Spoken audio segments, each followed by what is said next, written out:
कन्यादान कितने समय होगा हमें बता देना, हम भी पैर पूजेंगे। रिश्तेदार भी यही कहते हैं। एक बार एक बहन ने, हम गुजरात कथा कर रहे थे अहमदाबाद में, बड़ी पढ़ी लिखी वो बहन थी, मुझे चेहरा आज भी याद है, खड़ी हुई, बोले गुरुजी एक बात पूछे आपसे। हमने कहा बताओ। बोले ये बताओ कि कन्या दान करने की चीज है क्या? अरे माँ बाप ने जिस बेटी को 20-25 वर्ष घर में रखा, जैसा चाहा वैसा खिलाया, जैसा चाहा वैसा पहनाया, जैसा चाहा वैसा पढ़ाया लिखाया, और फिर एक पल में एक अजनबी व्यक्ति के साथ उसे दे रहे हैं और कह रहे हैं कन्या दान कर रहे हैं। क्या ये जो बेटियां होती हैं दान करने की चीज है? उस बहन का बड़ा अच्छा ये प्रश्न था। एक पल के लिए हमें लगा हम क्या इसका जवाब दें।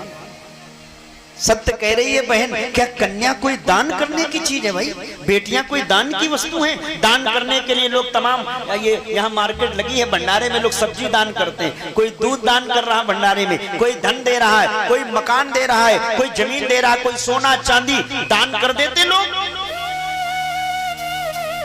लेकिन कन्या दान किया, इसका मतलब क्या है? कभी सोच के देखना। हर धर्म में, हर मजहब में, हर जगह बेटी का विवाह होता है, और जब बेटी का विवाह करता है पिता तो इसको कन्यादान ही कहते हैं।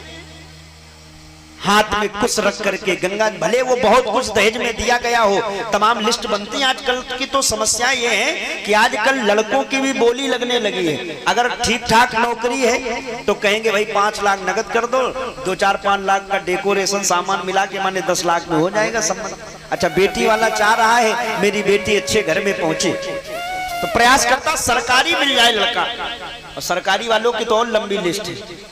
वो कहते 15 लाख नगद, 5 लाख का डेकोरेशन, 5 लाख का सामान मिला के 25-30 लाख 20 लाख, अगर हो तो दोबारा आना वरना दिखाई न पड़ना।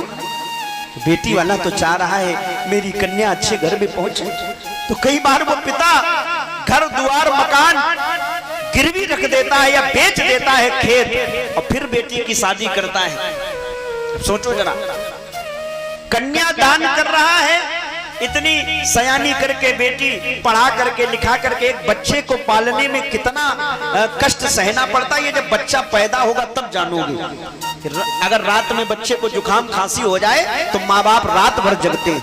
खुद बीमार हो दवा नहीं लेंगे, पैसा नहीं है कोई बात नहीं, लेकिन अगर बच्चे को जरा सा छींक आ जाए तो माँ बाप दौड़ करके डॉक्टर के पास लेकर के जाएंगे, चाहे कर्जा हो जाए लेकिन बच्चे को लेकर के जाएंगे। मतलब क्या है मेरे भाई? ये जीवन की सच्चाई है। हाँ? फिर भी कन्यादान करते समय उस बहन ने मुझसे पूछा कन्यादान की वस्तु है क्या? अब मैं क्या जवाब दूं, तत्काल का प्रश्न था, लेकिन व्यासपीठ पर बैठने के बाद ये सत्य है, कुछ स्थान का बहुत बड़ा महत्व होता है। स्थान का बहुत बड़ा महत्व होता है। जैसे कोई बहुत बड़ा अधिकारी हो, अपने कुर्सी पे न बैठा हो, सिविल ड्रेस में बाहर खड़ा हो, तो आप उसको प्रणाम नहीं करोगे, न उससे नमस्कार करोगे, बोले तमाम लोग खड़े रहते हैं। और वही व्यक्ति अपने कुर्सी पर बैठा हो, IAS PCS कोई अधिकारी, तो न चाहते हुए भी हम जाएंगे तो उससे जरूर एक बार हाथ जोड़ करके या अभिवादन उसका जरूर करेंगे, क्योंकि स्थान का महत्व। तो यहाँ जहाँ हम बैठे हैं, इस व्यासपीठ का इतना बड़ा महत्व है कि यहाँ बैठने के बाद वो परमात्मा क्या क्या कहला देता है, ये हम आप नहीं समझ सकते।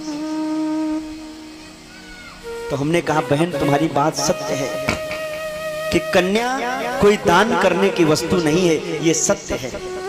कन्या को दान करने का विषय नहीं माना जाता है। लेकिन हमने कहा बहन एक बात बताओ, क्या कभी धान का पौधा देखा है?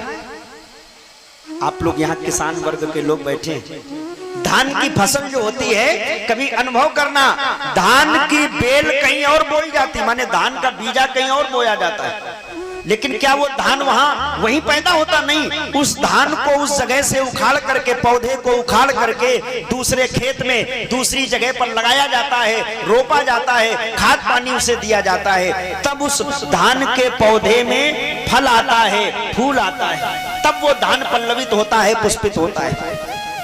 तो हमने कहा ये जो बेटियां होती हैं ये भी बिल्कुल धान के पौधे के जैसे होती हैं। जब तक एक जगह से हटा करके वो धान का पौधा दूसरी जगह न लगाया जाए, देख लेना